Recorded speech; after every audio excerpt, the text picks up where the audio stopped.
Most people go through life asking, how can I get more?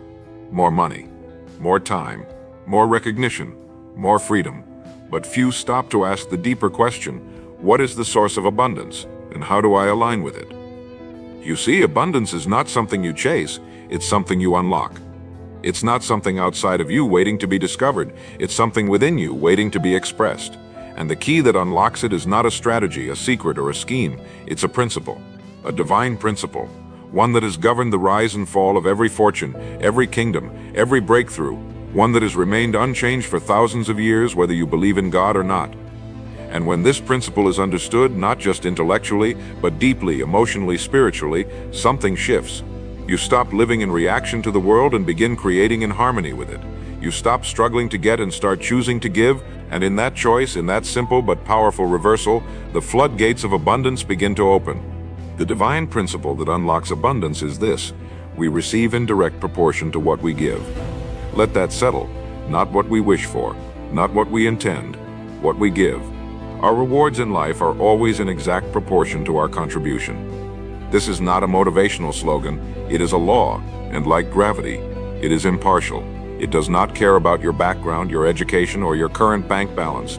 It responds only to input, to contribution, to service. That means every time you provide value, real, honest, helpful value, you activate the law. And every time you hold back, hoard, or hesitate, you interrupt the flow. The person who is aligned with this law becomes magnetic. They don't have to chase success. They become the kind of person success naturally flows toward. And the key is not in some hidden tactic, it's in understanding that the universe, by design, rewards the giver. Now, you may be wondering, what do I have to give? The answer is more than you think. You have ideas, energy, time, attention, kindness, skill, creativity, insight, effort, presence. You have something that, when focused and freely given, multiplies. You don't have to be rich to give. You don't have to be successful to serve. In fact, giving before you receive is the path to receiving. Most people get this backwards. They say, once I have more, I'll give more. But that's like saying, once the fire gives me heat, I'll add wood. The fire can't give you heat until you feed it. That's the law. And when you live in alignment with this law, giving your best wherever you are, with whatever you have, you set forces in motion that begin working in your favor, often in ways you can't predict or measure. But they're real, and they are relentless.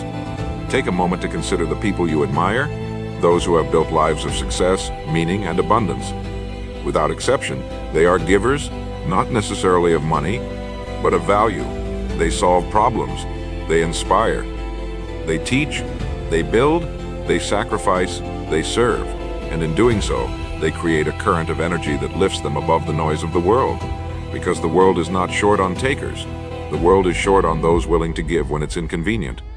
Willing to give without applause. Willing to give as a habit, not as a performance. The divine principle doesn't reward occasional generosity. It rewards character. It rewards consistency. It rewards those who choose to make their life about something larger than themselves. And that choice, repeated day after day, is what turns a good life into a great one. This principle doesn't just apply to money. It applies to relationships, to creativity, to health, to faith. If you want love, give love. If you want opportunity, create opportunity. If you want wisdom, teach what you've learned. You see, the mind that gives is the mind that grows. The hand that opens is the hand that receives. And the heart that serves is the heart that expands. But when you close off, when you retreat into self-preservation, into fear, into scarcity, you cut yourself off from the very thing you're seeking. That's the tragedy of modern life.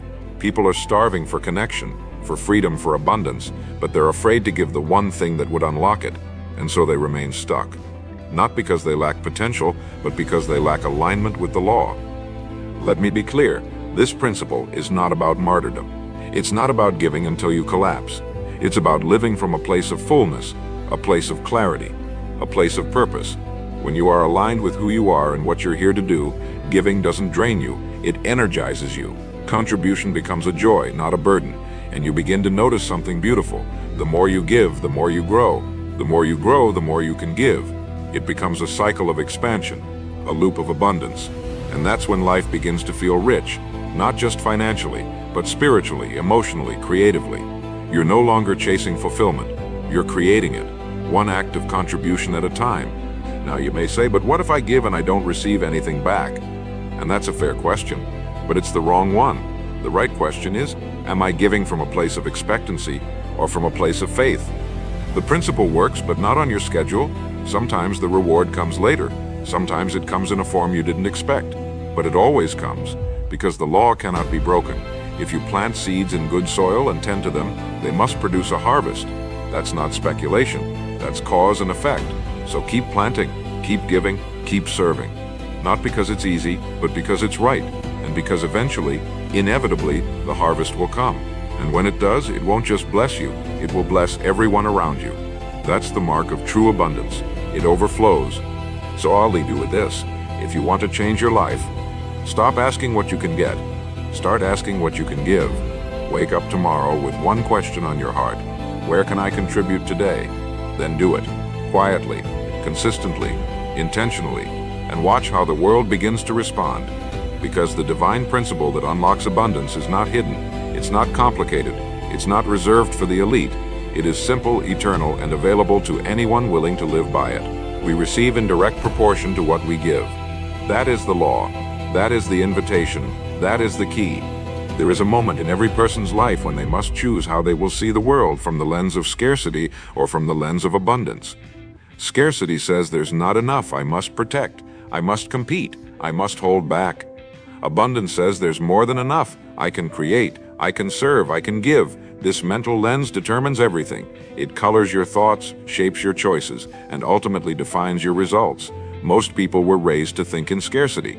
They were told money is hard to come by, success is for the lucky, and good things are rare, and without realizing it, they build lives in reaction to those beliefs. But the person who chooses to see abundance, even before it appears, begins to activate it, not just externally, but internally. Because abundance is not a possession, it's a perception, and when your perception shifts, your behavior shifts, and when your behavior shifts, your results follow. You do not wait for abundance to arrive. You live like it's already here, and in doing so, you create the conditions for it to grow. The world you experience is a mirror of the mindset you hold.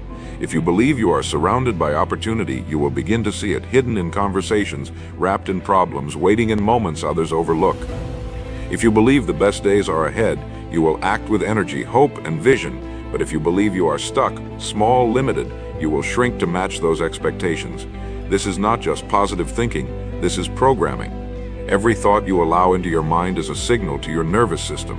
It becomes instruction, and your body, your decisions, your habits, they obey that signal. So if you continually speak lack, you program yourself to expect and accept lack. But if you speak life, if you declare there is more than enough and I am capable of creating it, you begin to build a new rhythm, a rhythm of faith, a rhythm of growth, and abundance begins to respond, not because it favors you, but because it recognizes alignment. Now let's get practical. If you want to activate abundance, start by becoming a person of uncommon value. The marketplace does not pay for intentions. It pays for solutions. It rewards those who take the time to master something useful, to solve a real problem, to elevate the experience of others. Your income will always be in direct proportion to your service. That means if you want more, become more useful, more skilled, more thoughtful, more reliable, more generous. These traits are not soft. They are assets. They build reputational capital, which converts to relational capital, which ultimately converts to financial capital. But most importantly, they build inner capital, character, confidence, resilience. And that is the kind of wealth that no market downturn can ever take from you. Becoming a person of uncommon value doesn't mean being perfect. It means being intentional, showing up when others flake, finishing what others abandon, going the extra mile, not for applause, but because it's who you are. Let me challenge you. Think of your work as a form of worship, a way to serve, to elevate, to express the divine principle of giving. When you write, when you teach, when you lead, when you build, pour your spirit into it. Don't do it halfway. Don't treat it like a transaction. Treat it like an offering. Because when you give your best, something miraculous happens. Your work begins to carry energy. People feel it. They may not be able to articulate it, but they sense it. They sense that you're not operating from fear or desperation, but from abundance, from intention, from mastery, and that energy becomes attractive. You don't need to convince people to support you, they want to. You don't need to manipulate results, they arrive. Not by chance, but by resonance, because energy never lies. It always tells the truth about who we are and what we're building. It's important to understand this. Abundance is not only financial, it is emotional, it is relational, it is spiritual, and the divine principle touches every part of your life. If you give encouragement, you receive support. If you give kindness, you receive grace. If you give effort, you receive growth. And if you give time to things that matter, you receive clarity. You can't always predict how the abundance will come, but you can be certain that it will. That's the faith that activates it. Not blind faith, but intelligent faith. The kind of faith that says, I've aligned myself with the law, I've planted good seed, I've watered it with action, now I trust the process. That trust is powerful. It removes anxiety. It replaces striving with calm effort. It lets you rest in the assurance that good things are coming, not because you hope so, but because you've earned them through alignment and contribution. Some people ask, but what about setbacks? What about the times I give and don't see a return? And the answer is simple. Setbacks are part of the system. They are not a sign the principle has failed. They are proof that you're in motion. No farmer expects every seed to bloom, but every farmer plants anyway. They understand that the law works through volume, through consistency, through time. The person aligned with abundance keeps sowing. They keep giving. They don't grow weary in well-doing, because they know that in due season they will reap if they do not faint. That patience, that grit, that long-term vision is the rarest form of wealth, and those who possess it are always rewarded. Not always immediately, but always eventually. Let me speak now to the inner posture of abundance. It is not loud. It is not boastful. It is calm, quiet, steady. It doesn't chase. It draws. It doesn't beg. It builds. It doesn't panic. It prepares. The person aligned with abundance is not obsessed with the outcome. They are immersed in the process. And because of that, they walk with a kind of peace, a kind of power. You can feel it in their presence. They are grounded, centered, and their lives begin to reflect that posture. Because the world does not respond to desperation. It responds to identity. And when your identity is rooted in the belief that you are a contributor, a creator, a channel through which good flows, then good begins to flow back.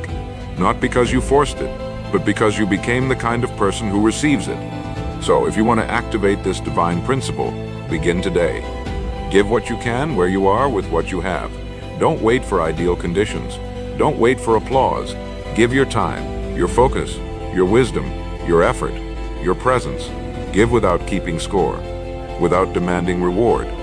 Give because it's who you are, because it's what aligns you with the natural laws of increase. And then watch what happens. Watch how the doors begin to open. Watch how your confidence begins to rise. Watch how your inner world expands and your outer world follows. This is not theory. It is law, and the law is always at work for those who choose to live by it. One of the most misunderstood aspects of abundance is that it must be earned through grind, toil, and exhaustion. We've been taught that the only path to wealth is through struggle, that stress is a badge of honor, and that if we aren't constantly hustling, we're falling behind. But the divine principle that unlocks true abundance reveals something much wiser. Abundance flows not from force, but from flow, from alignment, not aggression, from harmony, not haste. This doesn't mean you sit back and wait. It means your action is guided by clarity, not chaos. The individual who understands this truth begins to operate with what I call calm intensity. They are not passive, but they are not panicked. They are intentional, focused, grounded, and because of that, they produce more in less time. They don't waste energy fighting the current, they move with it. And that's why their success seems effortless. It's not effortless, it's just efficient. It's built on inner order, and inner order always leads to outer wealth. This is why one of the highest forms of discipline is mental clarity. Clarity of purpose, clarity of values, clarity of vision. When your mind is clear, your actions become precise, your decisions become simple, your energy becomes concentrated. But when your mind is clouded with fear, comparison, resentment, or doubt, you begin to fragment. You start saying yes to things that drain you. You chase what others have instead of building what you're called to create. And you fall into the most dangerous trap of all, distraction disguised as progress. The divine principle reminds us that abundance is a result of focused energy, not frantic motion. And the only way to focus that energy is to cultivate stillness. Stillness is not inaction. It is strategic silence. It is the ability to pause, reflect, and realign before you proceed. The most abundant people I've ever met are not the loudest. They are the clearest. And that clarity is what draws resources to them like gravity. Let's talk now about generosity. Not as an act, but as a posture. When you give with strings attached, you are not being generous. You are making a transaction. But when you give with no agenda from a full place with trust in the return, you are living the law. This law is subtle. It doesn't always reward in the same form you gave. You might give time and receive favor. You might give attention and receive opportunity. You might give patience and receive peace. But the principle is always working behind the scenes. It is weaving your unseen actions into visible results. And the moment you begin giving from overflow instead of obligation, you enter a higher rhythm. That rhythm starts to regulate your life. You become less reactive, more creative, less dependent, more fulfilled.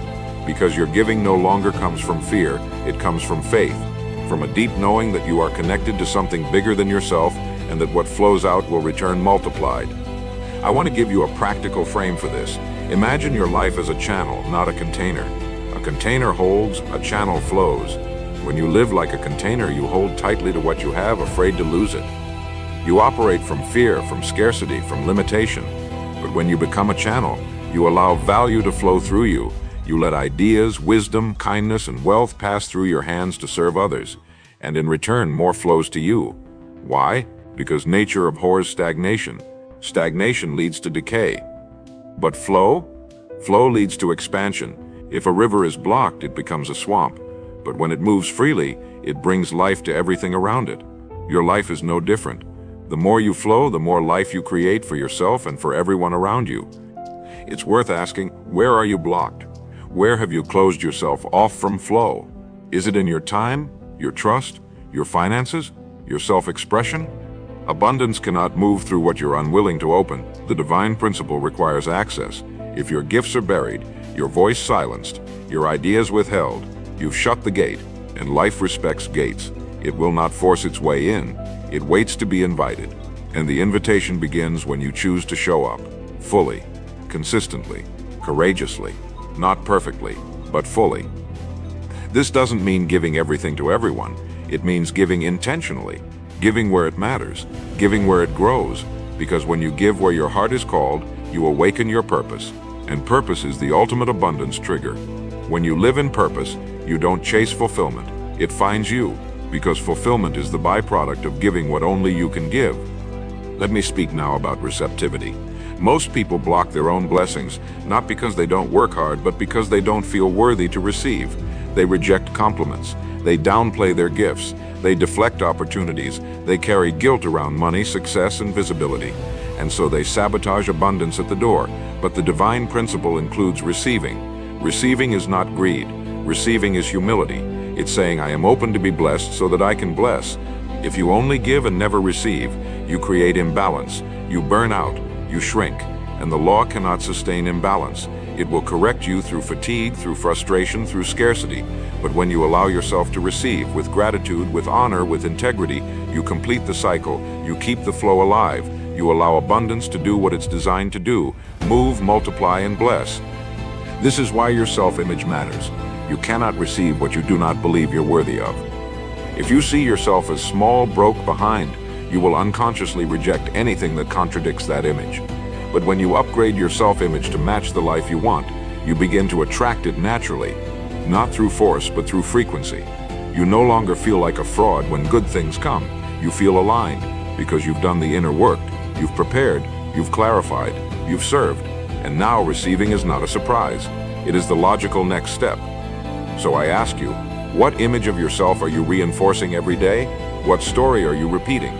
Because your life will never rise above the identity you carry in your mind. But the good news is, you can change that image today. And when you do, everything else begins to match. Let me close this part by giving you a single unforgettable truth. You are the gatekeeper of abundance in your life. Not your job, not your past, not your environment. You. And the gate opens not through striving, but through surrender. Not to laziness, but to alignment, to trust, to flow. When you commit to being a channel of value and allow yourself to both give and receive freely, you begin to live in the rhythm of increase. You stop surviving and start expanding. And when you live in that rhythm, you don't just change your life, you change the lives of everyone you touch. There is a sacred truth buried deep within every act of genuine giving. It multiplies the moment it leaves your hand. This is the mystery that confounds the logical mind and yet empowers the spiritual one. You see, when you give with a pure heart, not to impress, not to manipulate, not to tally return, but simply to serve, you've aligned with a law more ancient than money and more powerful than influence. It is the law of increase through self-extension. The seed does not become a tree until it breaks open and gives itself to the soil. The candle does not illuminate a room until it gives its flame. And the human soul does not experience abundance until it gives of itself, its gifts, its strength, its substance. The divine principle of abundance demands that we participate in life as creators, not consumers, contributors, not collectors. And the one who gives without fear of loss will find that increase is inevitable, because loss is an illusion when what you gave became the reason for your rising. The world you live in mirrors your assumptions about it. If you believe people are selfish, you'll find evidence of betrayal. If you believe life is hard, your days will reflect struggle. But if you believe that your contribution creates your reward, your work takes on new energy. You stop asking, what can I get from this? And start asking, what can I bring to this? And when you ask that question long enough, when you walk into every room, every opportunity, every challenge with that mindset, you become the source. Not the seeker, not the beggar, not the one waiting for validation. You become the one people look to, trust, follow, reward. Not because you demanded it, but because you embodied it. That shift from extraction to extension, this is the inflection point that separates scarcity from abundance. And it is not made once, it is made daily, moment by moment, in the quiet, private decisions that no one sees until the results become undeniable. Let us now address the link between gratitude and abundance. Gratitude is not a passive feeling, it is an active frequency. It tunes the mind to see what is present, not just what is lacking. And what you see, you multiply. Most people walk through life seeing problems. They amplify them, they talk about them, they expect them, and problems grow. But the person who sees progress, even in small things, the one who says, this is working, this is growing, this is good, they water their blessings. They enlarge their capacity to receive, because the mind will always find more of what it focuses on. And when you focus on gratitude, you align with increase, not out of delusion, but out of decision. You are deciding to live from fullness, not emptiness, and fullness attracts fullness. You cannot be both grateful and bitter at the same time. You must choose, and the choice determines your atmosphere, your relationships, your momentum. Gratitude also fuels stewardship. When you are grateful, you take better care of what you have. You honor your time, your tools, your body, your relationships. And stewardship is the bridge between current blessings and future breakthroughs. The divine principle of abundance does not reward possession, it rewards stewardship.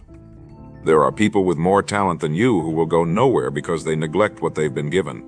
And there are people with less talent who will rise to the top because they multiplied what little they started with. This is the law of increase. To him who has, more will be given, and to him who has not, even what he has will be taken away. This isn't cruel, it's precise. It reveals a truth that abundance begins with awareness and is sustained by care. What you neglect, you lose. What you nurture, you elevate. And when you treat your life, your work, your opportunities as sacred, abundance responds accordingly. The individual aligned with this principle also masters the art of non-resistance. What you resist persists. The more you fight reality, the more you feed the very thing you fear. This does not mean surrendering to mediocrity. It means accepting the facts of your current season and choosing to move through them with wisdom instead of war. You do not need to fight the tide to reach the shore.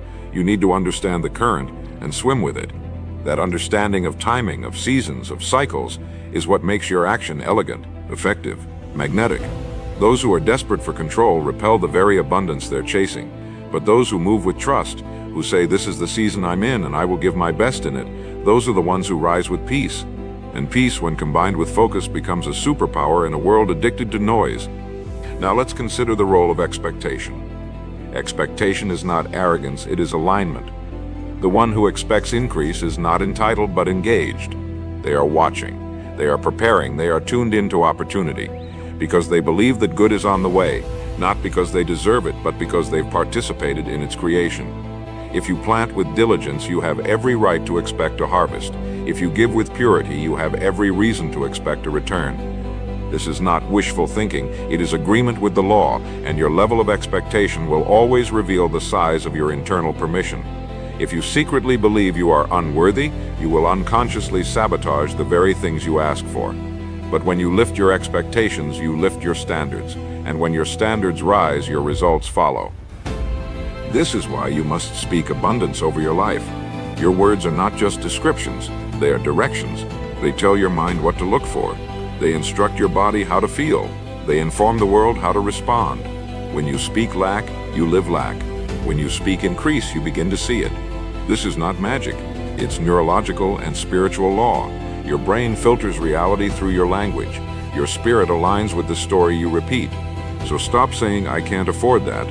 Say, I'm learning how to create that. Stop saying, I never have time. Say, I'm choosing how I spend my time. Shift your language from victimhood to ownership, and the energy around you will shift with it. Because language is seed, and what you sow you will reap. This is the divine economy. Thoughts to words, words to actions, actions to results. To live in alignment with this principle is to walk in daily agreement with truth. You are not here to survive. You are here to create, to give, to receive, to multiply. You are not here to shrink. You are here to rise, not through manipulation, but through alignment. Not through noise, but through clarity. And the clearer you become, the more you focus on giving, stewarding, trusting, expecting, the more naturally abundance flows. You don't have to force what you're aligned with. You simply have to become it. There comes a moment in every person's journey when they must decide whether they will continue playing the game of survival or step fully into the reality of creation. Survival is about reaction. It's about doing just enough to get by, about protecting what you have, about fearing loss more than you desire gain. But creation is different. Creation is proactive. It's generous. It's visionary. It moves from a belief that life expands as we expand, that resources multiply when purpose multiplies, and that energy, time, love, and wealth are not fixed pies to divide, but flowing rivers that grow wider the more you give. This shift from survival to creation is not an external one. It is internal. It begins with how you see yourself. Are you here to extract, or are you here to expand? Are you here to chase, or are you here to cultivate? When you decide that your life is not a reaction to the world, but a response to your own highest calling, abundance begins to gather around you. Not because the world changed, but because you did. Let's examine how this principle manifests in your daily routine. Your habits are the architecture of your future. Every small decision, repeated consistently, becomes either a vessel for increase or a trap for mediocrity. The one aligned with divine abundance understands this deeply. They wake with intention. They guard their mind in the morning. They filter their inputs. They do not allow chaos to dictate their calendar. Their mornings are structured not around urgency, but around alignment. Gratitude, stillness, movement, reflection, planning. These are not luxuries, they are levers. And these levers move the world quietly, powerfully from the inside out, because the person who owns their morning owns their day, and the person who owns their day owns their life. Abundance is not attracted to disorder. It is attracted to clarity, to harmony, to stewardship. And your routine is the clearest signal you send to the universe about what you're ready for and what you're not. This brings us to the principle of order. Order is not rigidity, it's resonance. It is the ability to create flow within form. Without order, energy leaks, ideas scatter, time is wasted. But with order, energy compounds, ideas land, results stack. This is why those who live in alignment with abundance simplify their life, not to do less but to focus more. They strip away what doesn't serve. They declutter their minds, their spaces, their relationships, because they understand that complexity kills clarity, and clarity is wealth. When your environment is orderly, your mind relaxes, your intuition sharpens, you become more responsive, less reactive, and in that state you make better decisions, not just faster ones. The divine principle is not random. It is built on law, and law operates within structure. So if you want more flow, create more order. That's the paradox. You do not become free by escaping structure. You become free by mastering it. The abundant individual also understands the sacred relationship between identity and behavior. You cannot behave consistently in a way that contradicts who you believe you are. That means abundance cannot remain in the life of someone who secretly believes they are unworthy of it. Your bank account, your body, your relationships, your peace, they will all adjust to match your dominant self-concept. This is why the work is never just external, it's internal first. Who do you believe you are? What do you believe you deserve? What level of order, excellence, and value have you accepted as your baseline? The divine principle of abundance rewards identity alignment. When your thoughts, language, posture, and habits all say the same thing, you become congruent. And congruence is magnetic. People trust it. Life rewards it. But incongruence? Incongruence repels, so if your results don't match your desire, don't just adjust your strategy, adjust your self-image. Let me give you something practical here. Write down who you would be if you already had the life you want. How would you speak? How would you walk? How would you respond to challenges? How would you carry yourself in a meeting, in your home, in your quiet moments? Now start doing that. Not next week, today. This is the fastest path to internal congruence. You don't need permission. You need embodiment. You need to become now who you intend to be later. This is how identity is rewritten through action, not just affirmation. And as your actions align with your new identity, your nervous system catches up. Your reality begins to reorganize. This is not theory. This is neuroplasticity. The more often you act as the person you're becoming, the more easily it becomes who you are. And who you are is what determines what you receive. Let us now speak of faith, not as a religious doctrine, but as a practical force. Faith is the internal agreement that something unseen is already moving in your favor. It is the ability to act as if what you desire is already true. Faith is not wishing, it is walking. It is making decisions from a place of confidence, not just hope. The person aligned with abundance walks in faith, not recklessly, but firmly. They don't wait for perfect evidence, they trust the law. They know that their contribution will not return void, that the seeds they plant today will become fruit tomorrow if they are faithful in the watering. Faith does not mean ignoring reality. It means interpreting it through the lens of purpose, not fear. And when you live this way, you move differently. You speak with more weight. You breathe with more ease, because you're not constantly questioning your worth, your path, your timing.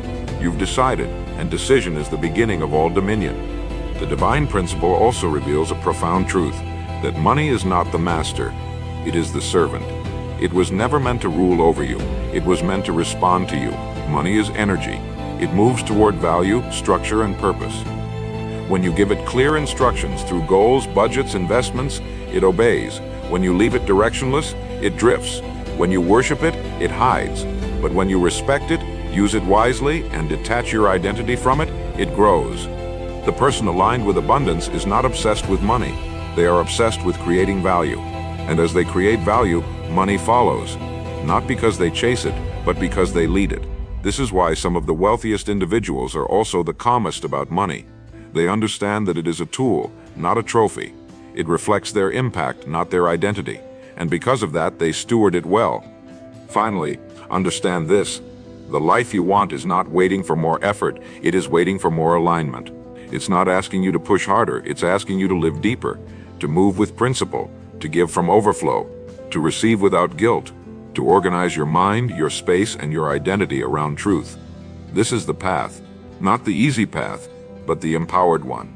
And as you walk it, step by step, you will notice something remarkable. The struggle begins to lessen, the doors begin to open, the pace becomes sustainable, not because you've escaped the work, but because you've finally become the one who was always meant to do it.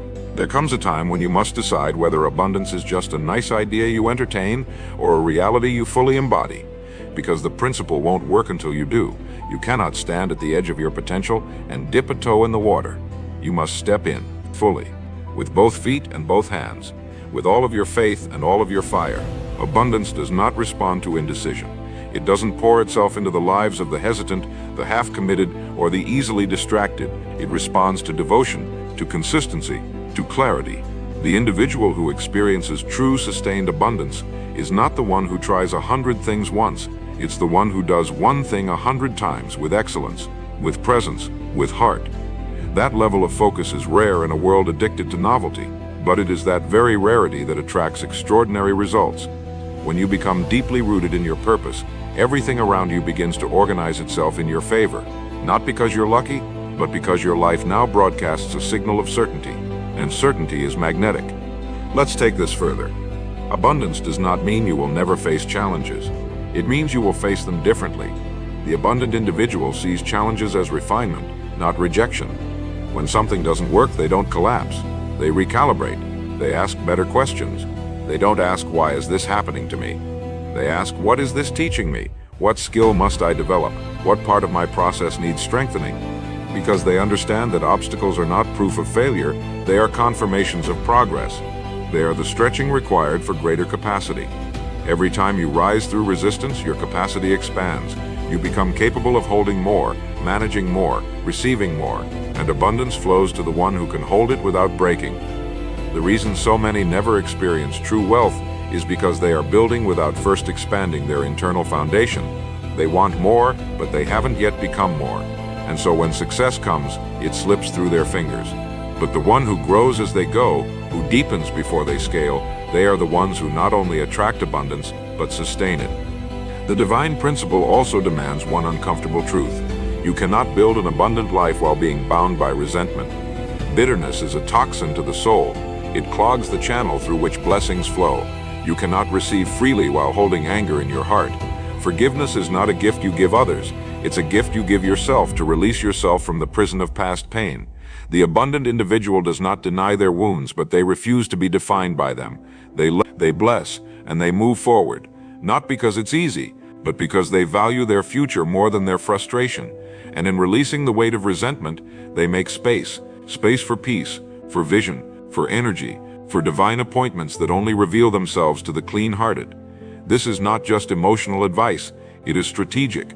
You cannot carry the frequency of abundance while echoing the frequency of pain. Choose peace, not for the past, for the future. There's another layer here. The truly abundant individual also detaches from outcomes. This doesn't mean they don't care. It means they care enough to let go, to do the work without needing to control the result. Because they understand that control is an illusion, and the tighter they grip, the less room they leave for flow. Detachment is not apathy. It's trust. It's a knowing that when you've done your part, when you've sown good seed into good soil, your only job is to keep tending, keep believing, and let time finish the rest. The anxious doer burns out trying to force fruit before its season. The aligned builder rests in the rhythm. They understand that the harvest has a timing, and if you try to rush it, you ruin it. So they stay focused on the inputs, the intention, the energy, the excellence, and they trust that the outcome will reveal itself exactly when it's ready. That kind of trust takes maturity, but that maturity creates momentum. Now let's talk about legacy. Abundance that ends with you is not abundance, it's accumulation. The divine principle makes one thing clear. We are not meant to be reservoirs. We are meant to be rivers. What flows to us must flow through us. And when we live with that in mind, our impact transcends our lifetime. We stop thinking only in terms of profit and begin thinking in terms of principle. What values am I passing on? What systems am I building that will last when I'm gone? What kind of character do I model for those watching me? The truly abundant individual builds for more than comfort. They build for contribution. They raise their family with wisdom. They train their team with integrity. They give anonymously. They build slowly. They think long-term. Not because they want praise, but because they understand the truth. What you build in alignment with divine law never dies. It echoes. It compounds. It becomes part of the collective good. That is wealth. There is also a quiet discipline that those who walk in abundance carry. It is the discipline of joy. They do not postpone joy until the goal is met. They cultivate it now, not because everything is perfect, but because they've learned to find meaning in the middle. They don't just celebrate the summit, they celebrate the step, the silence, the sunrise, the lesson. And this joy becomes fuel.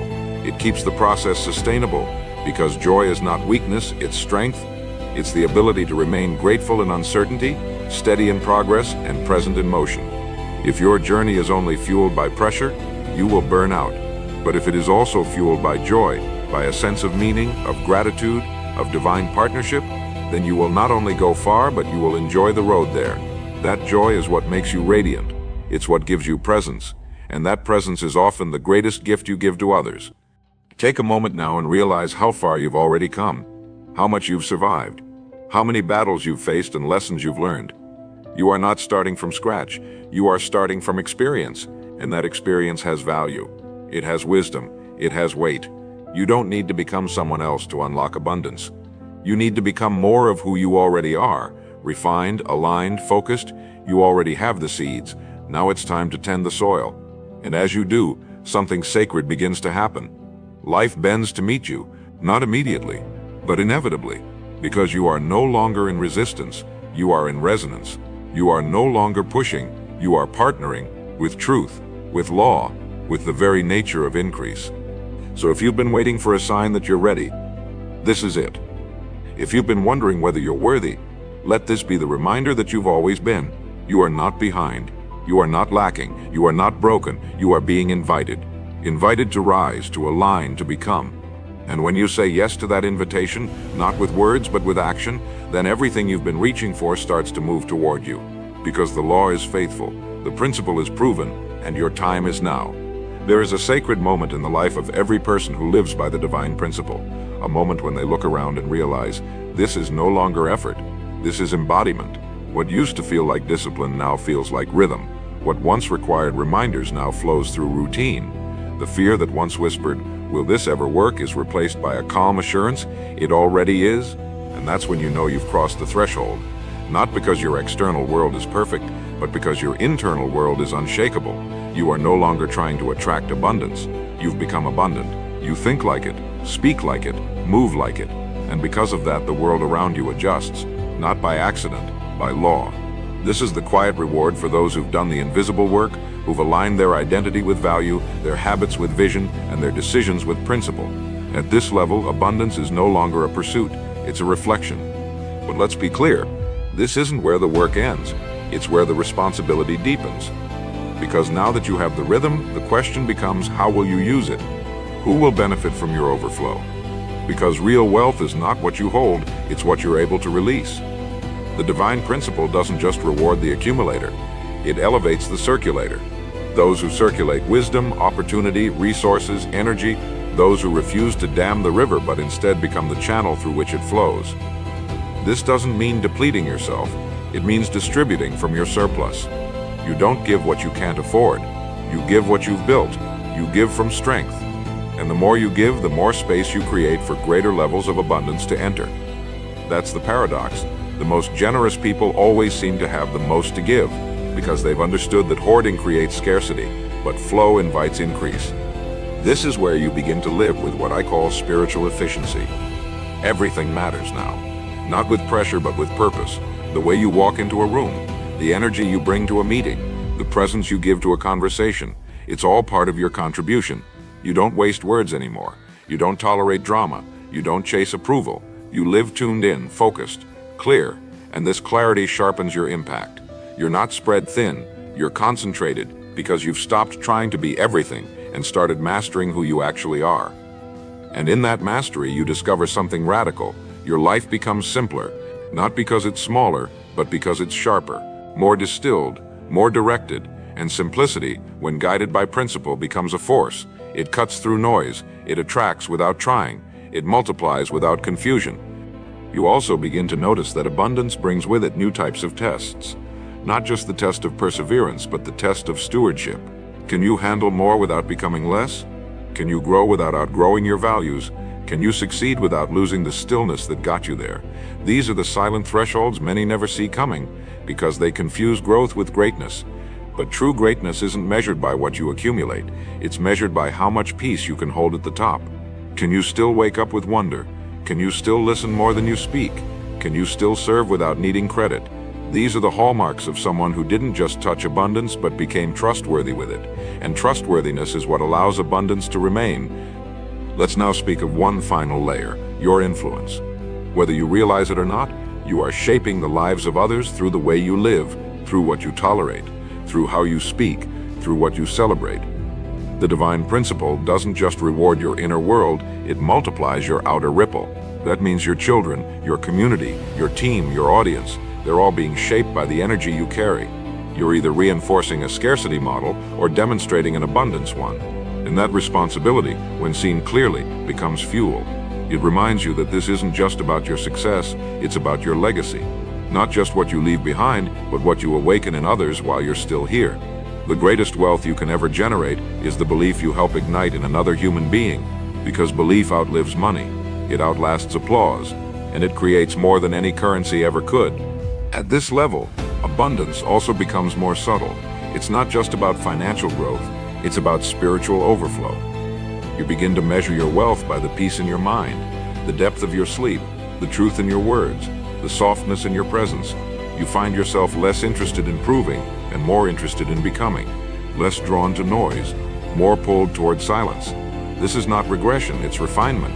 You've stopped performing success and started inhabiting it, and from that place, life feels different. Conversations feel deeper, decisions feel lighter, and the future feels less like a mountain to climb and more like a garden to tend. Because when you're aligned with the divine principle, you no longer chase outcomes, you simply plant, water, wait, and watch the inevitable harvest arrive. And so as this message comes to a close, I invite you to remember something timeless.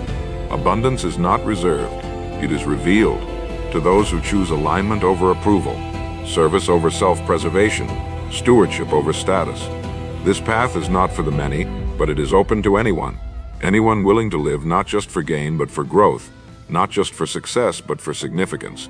Anyone willing to give more than they take, to think bigger than their fear, to love deeper than their wounds, to build something so rooted in principle that even the winds of change cannot shake it. That is what it means to live by the divine principle. And once you do, you'll never return to survival again, because you've remembered who you are and what flows through you.